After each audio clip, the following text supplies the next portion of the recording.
I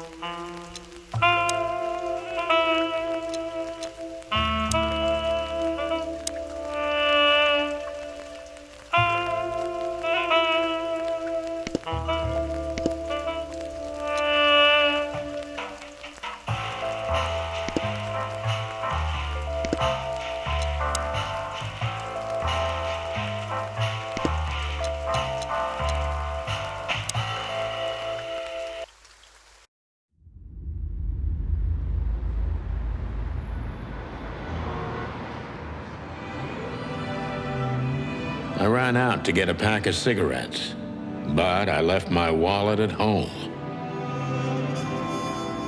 Yeah, that's me. I'm getting old. My name is Sonny Featherland, an investigator for 20 years, and once the star of the predatory division of the Clawville Police Department, one half of the legendary Chicken Police. But buying a pack of smokes is more than I can handle right now. Maybe I should just lay low. Yeah, I'll do that. The most colorful place in the wilderness. For all the gods, what bullshit. The last clucking color left this city years ago. And slowly I'll turn gray too.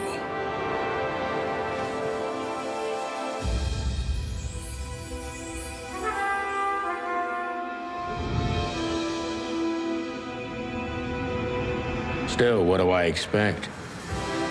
We're living in a vast experiment, and don't even notice that everything got clucked up a long time ago. We believe in this wonderland of peaceful coexistence. Wolves and sheep, chickens and hounds. Yeah, sure, why not? It's just ridiculous. The dog eats the chicken. It's in our nature. I'm not propping up the illusion anymore. 121 days, and it's over. Retirement.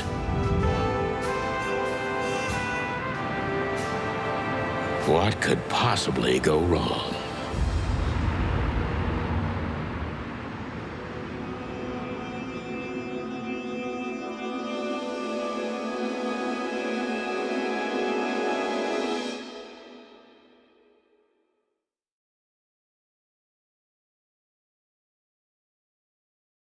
Ah, crap.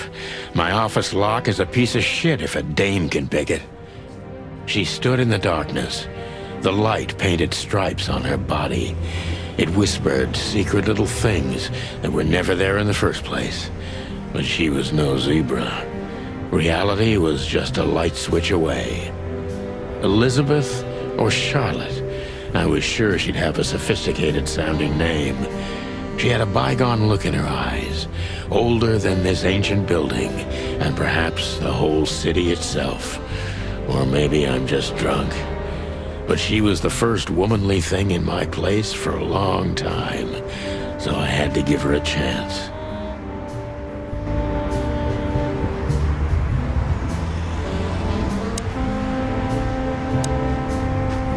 Let me introduce myself. My name is Deborah, Miss Deborah Ibanez. You're mistaken, ma'am. Oh, really? Please enlighten me, Mr. Featherland. I'm not a private eye. I'd recommend Mr. Philmar Lowe instead of me. He's a nice guy. Believe me, Mr. Featherland, it's not an accident I came to you. Look, miss, I work for the police, and I'm currently on leave. I couldn't accept private commissions even if I wanted to. Not even from a classy dame like you. Am I that easy to read? That's my job. But tell me, since you've invited yourself in, would you like a drink? I don't usually drink. Well, I've got to have one, and it'd be rude of me to drink alone. So, maybe some sherry? If you insist. But bourbon, please.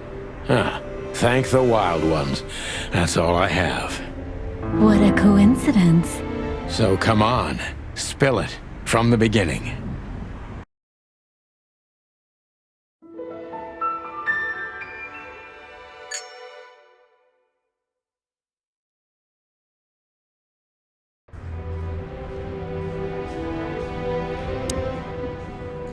Who is this dame, anyway? And what the cluck is she doing in my apartment on New Year's Eve? That's better. Now, if I understand correctly, your mistress is receiving threats. What kind of threats, exactly? It's a very strange matter. First, there were letters. Then it came printed on a wine bottle's label, sent as a gift. Then carved into a brick, thrown through the window. And finally, they painted it on the wall of the house in giant red letters. I think it's time to dig a little deeper. If you don't mind, I'd like to ask you some routine questions. Please, that's why I'm here.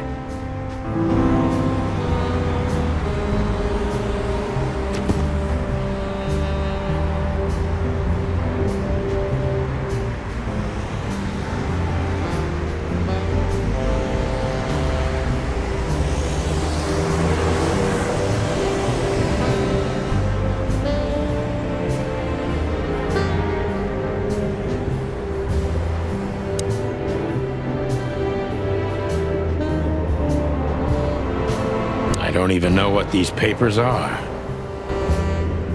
I don't even know where the key is. Whatever's inside is gonna stay there forever.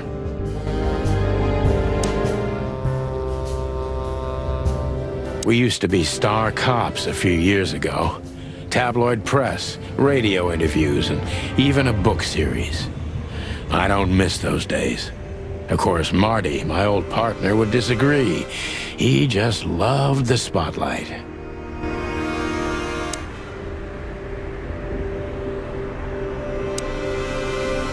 So, this is the part where the interrogation comes.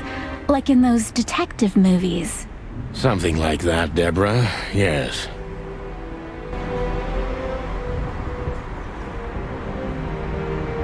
Books I'm never gonna read. Maybe nobody ever has. I don't see colors anymore. Only emptiness. Everything faded. I need another drink.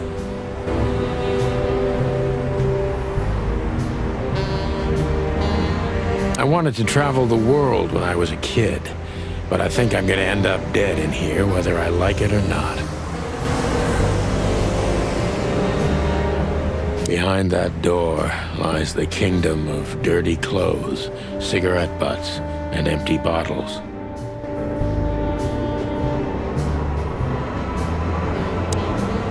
Legs that go on for days, deep, dark eyes, silky skin and voice. You're in big trouble, pal.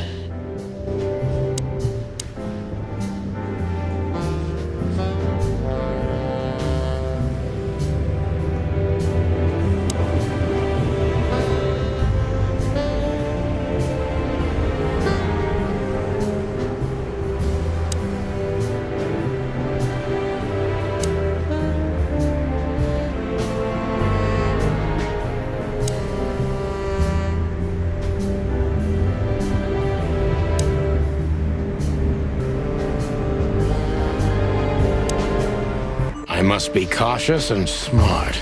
This dame seems shy, which I can use to my advantage. But I must be careful about what I say to her, or I could scare her off. Let's start gently, and when the time comes, we can go in hard.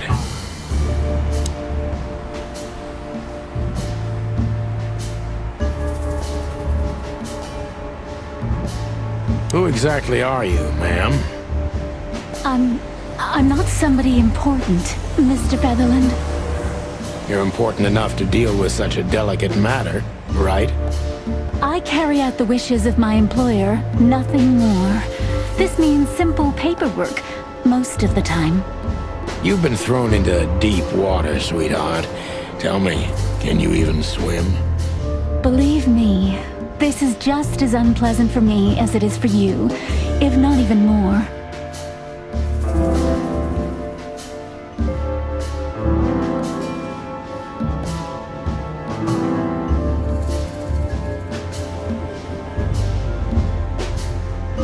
Tell me, which part of the city do you live in? Calavera Hills? Flowerville, maybe? Look, I I don't want to answer that. I'm here on behalf of my employer, and not on personal business. Fair point, Deborah. Let's try a different approach.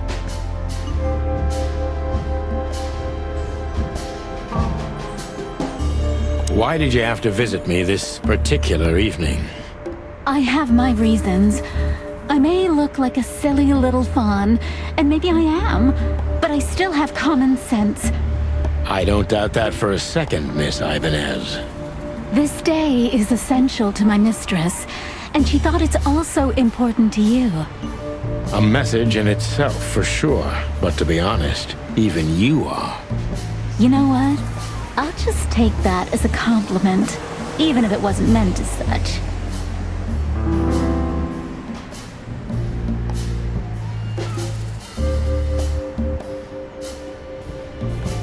Why did you come to visit me?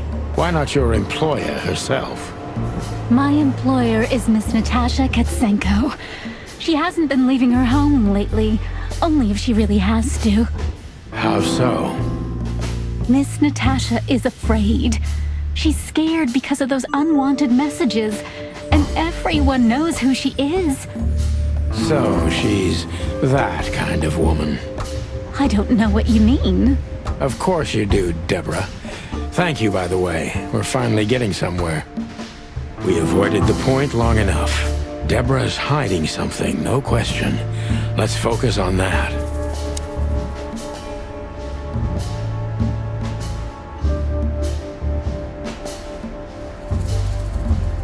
How did you get this address? You know, my mistress has exceptional connections. If they were so exceptional, she wouldn't have chosen me. Don't be so hard on yourself, Detective. You are the head of the famous chicken police, am I right? Was it a raccoon with a scarred face called Zip who recommended me? He hates me. No, Mr. Featherland. I don't know anyone like that. Lucky for you, Deborah.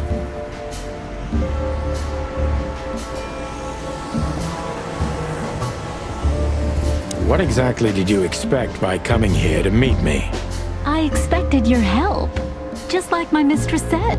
Well, that's very nice. But have you seen this neighborhood? Have you seen this wreck called a hotel? Who were you hoping to find in a place like this? Someone reliable. Well, I am reliable. And discreet. That's right. And thorough. No question about that. And has a heart of gold. Okay, let's stop it right there.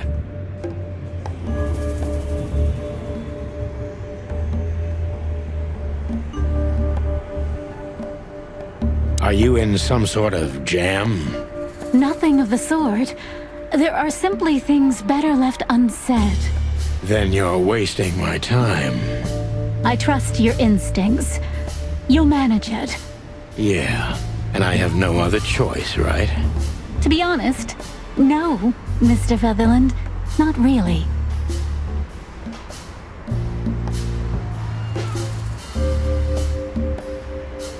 Have you ever felt truly vulnerable? Honestly, very often, Mr. Featherland. Great, because that's exactly how I feel right now, Deborah. I'm sorry if it's too unpleasant for you, but we had no one else to turn to. You know, I get that a lot, and it never ends well. Do you like happy endings? Not in books or movies, but in real life it would be nice for a change. But this is Clawville. Not many happy endings around here. I knew you were romantic at heart. If what's between me and my whiskey could be called romance, then yes, maybe, a little. Tell me, Deborah, why should I believe you at all? Because my mistress trusts you. Should that be enough? If you really like what she thinks you are, then yes. Damn, what can I say to that? Look, I didn't mean to back you up against the wall. You have a way with words, sweetheart. Did you ever want to be a cop? No, not for the world. Heh, smart answer. Be honest and tell me what you're so afraid of. You know, Mr. Featherland, My mistress's partner is Hobart Wessler, or as most people know him, Ibn Wessler, the Kingpin. exactly. Feathery gods, help me. So you get it now. The secrecy. To put it mildly, I think I understand it all. Wessler. This little piece of the puzzle changes everything.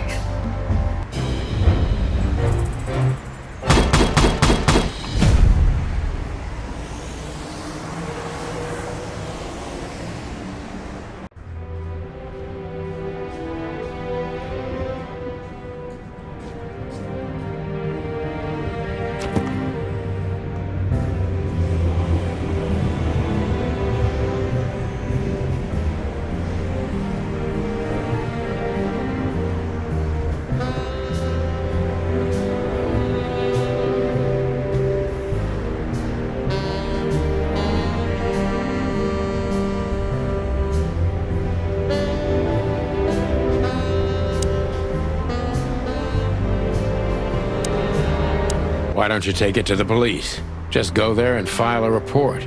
Photos, flashing lights, fingerprints, you know the drill. The evidence is very clear. Even a moderately talented detective could easily wrap this case up. Or just try the phone. 555-111. Please, take a look at this. Well, okay. Let's see.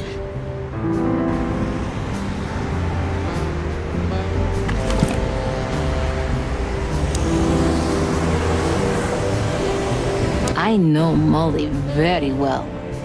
Please note this when deciding whether or not to accept my assignment. Miss Ibanez is a trusted friend. Treat her as gentleman. N. I felt like I'd been hit on the back of my head with a blackjack. Reality tilted. Molly. Good gods.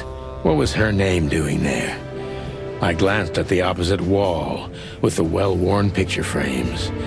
Like an eternally dark hole in the wall. A missing piece.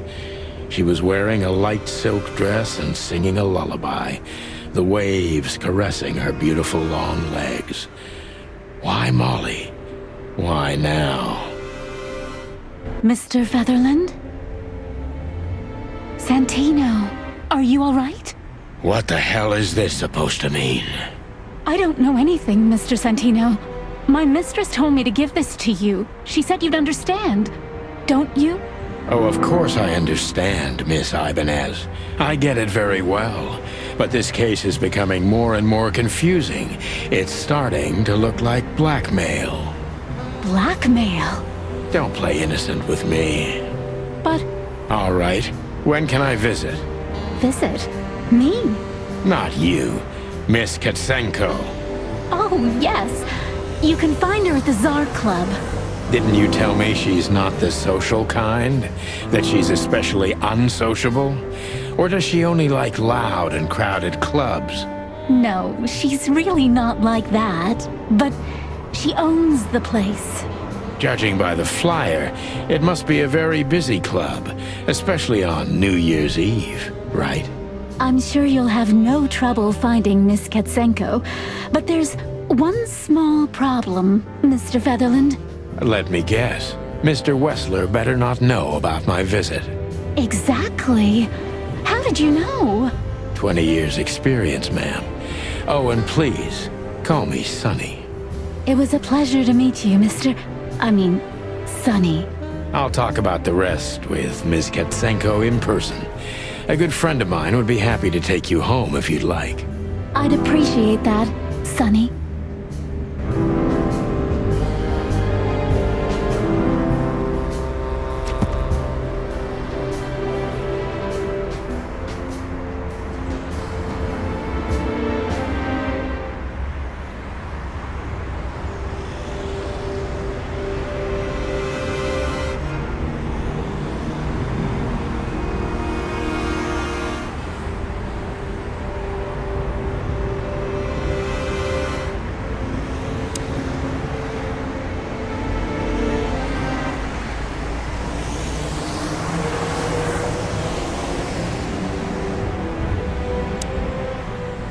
Don't mention it, Deborah. I had no other plans for today, except drink. But tell me, do you have a light? I'm sorry, I don't smoke. Thought so.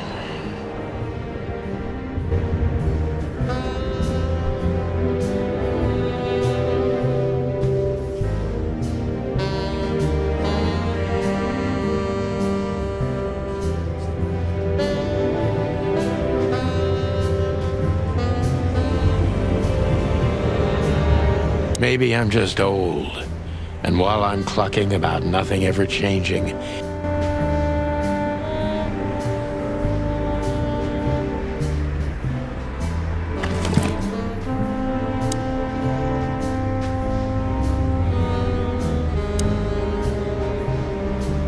legs that go on.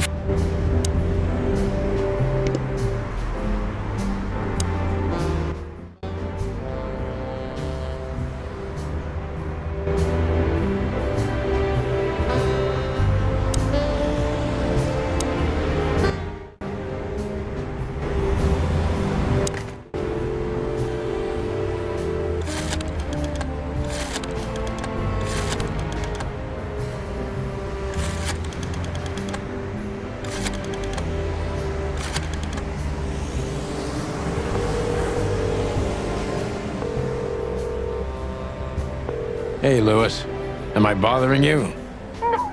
Of course not, Sonny. Old friend. What's up? Could you come over? I've got a favor to ask if you're not busy. For you, anything. Just a minute. Lewis arrived a few minutes later. He lived in the rooms above, so it wasn't difficult getting here. Not to mention that he's a rabbit. It was a quick hop. The Atlas Hotel was his inheritance. It was once a well-renowned place, but not anymore. The last economic crisis ruined it. And now, besides me, he was the only resident of this enormous place. Thanks for being so quick, Lewis. Can you drive Miss Ibanez home? I have some things to take care of.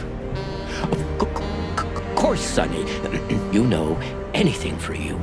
Thank you for being so considerate, Sonny. I appreciate it. Don't mention it. Goodbye, then. So long, Deborah.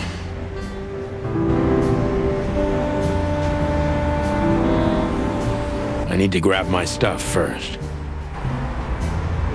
Every whiskey has the same color nowadays, at least in this price range. Maybe in another lifetime, old bird. My bedroom.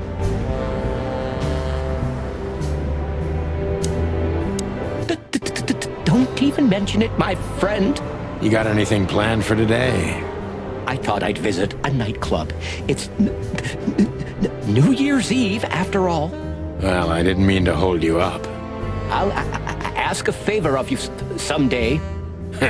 I owe you a lot of those, don't I? That's true. I don't deny it.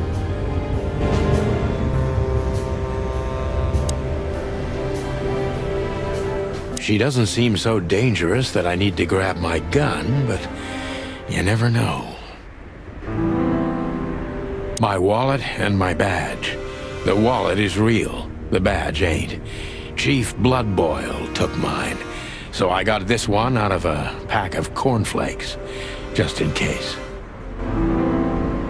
My last cigarette. You're lucky I don't have a light, pal. Before I visit the club, I have to take a detour. I've got a feeling that this case isn't going to be a one-man job. And there's only one bird in this city I can trust. My ex-partner, Marty. He's going to be at the station. I can only hope he'll be willing to talk to me.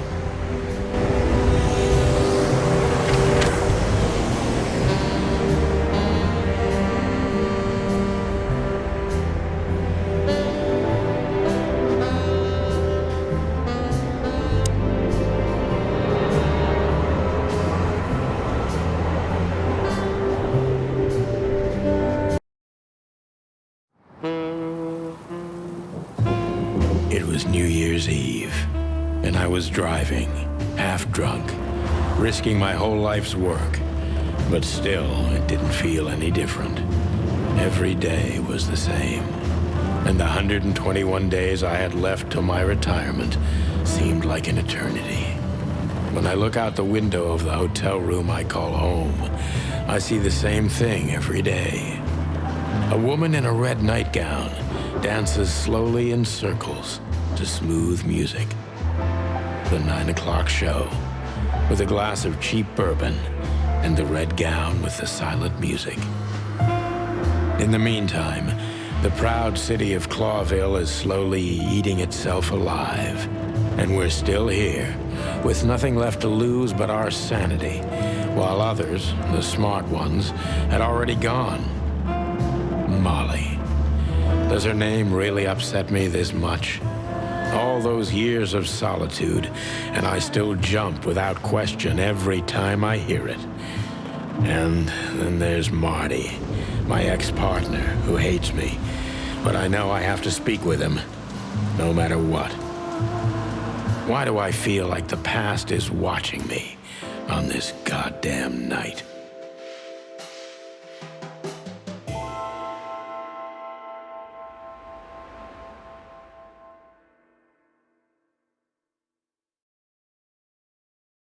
I knew where to find Marty.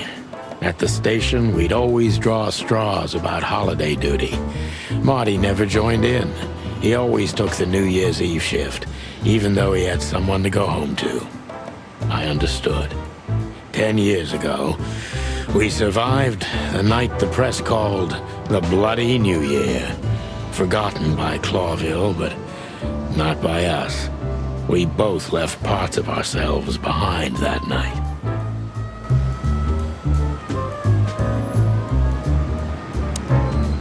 Well, look at that. Hey, Sonny, what you scratching out over here?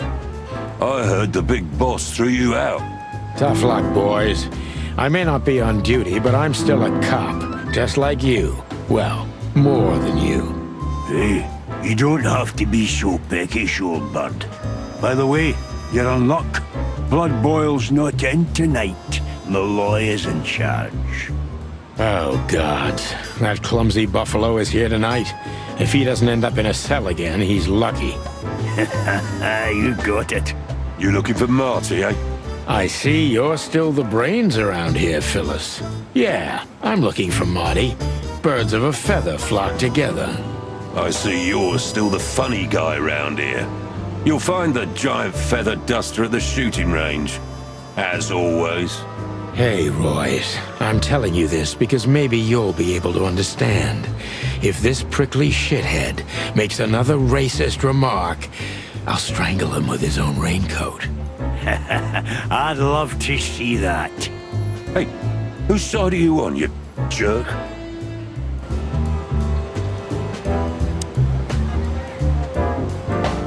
Here we are again, Clawville Police Department.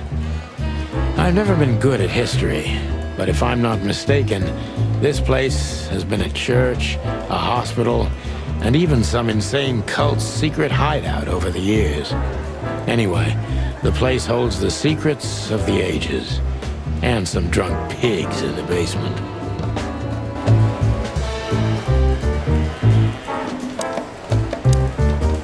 Hello to you too, Bosco.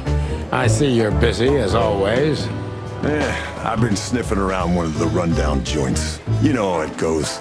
And boom, this son of a lizard comes flying out the window. I didn't know the lizards could fly. So, Mort was being a bad boy again. Nothing unusual. And you? Still dying? I'm still a cop for another 121 days, Bosco. It's as unpleasant to me as it is to you. All right. No need to bite. I wasn't trying to mess with you. You have Moses and Plato for that, and of course, Blood Boil. Let's hope I won't run into any of them tonight. Looking for Marty, eh? Ever since you left, he's kinda lost. He's trying to hide it, but he's not the same bird. Well, I don't think we'll have a teary reunion, thinking about how we parted. Let me give you some advice, Sonny. Let him rage. He'll be the same after that. Anyway, he was the one that shot you, right? You should be mad, not him. It's not that simple, Bosco, but we'll see how he reacts. Thanks anyway. No worries, pal.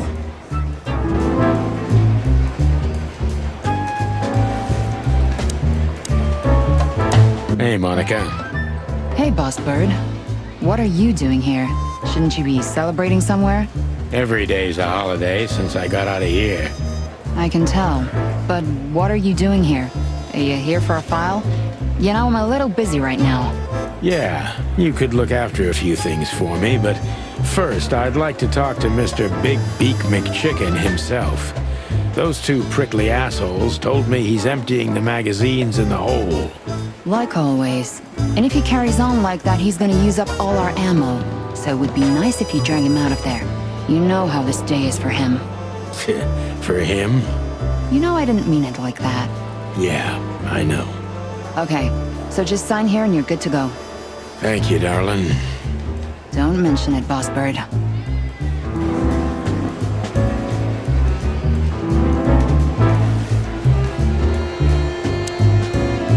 Monica Rosen. Receptionist in theory, but in reality, she's doing literally everything around here. Like the beating heart of the PD. She's too good for this place, even for this city.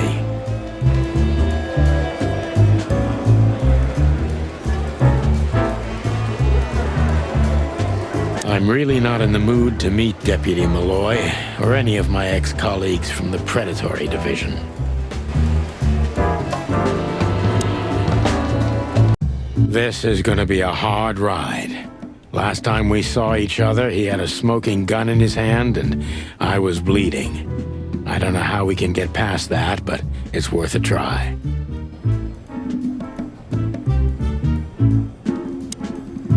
Hey. Oh, well, look who's here. Hello, Boss Bird. What, are you lost? This is the PD building, you know? Cut the shit, Marty. We're better than this.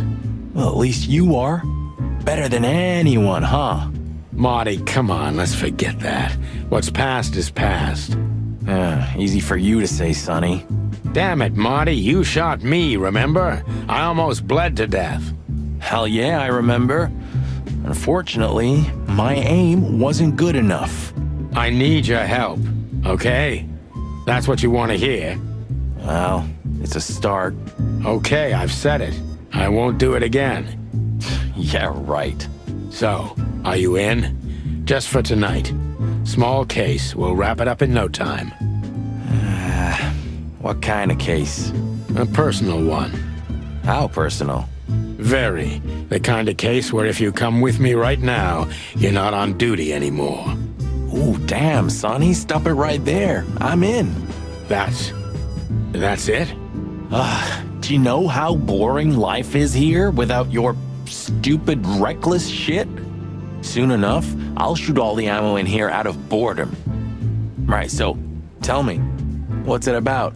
I'll tell you in the car. Ooh, can I bring Bertha? Ah, for the love of... Marty, this is a routine case. You can't bring your shotgun, okay? Bertha stays. Okay. But at least Susie can come, right? All right, Susie can come. That's what I want to hear.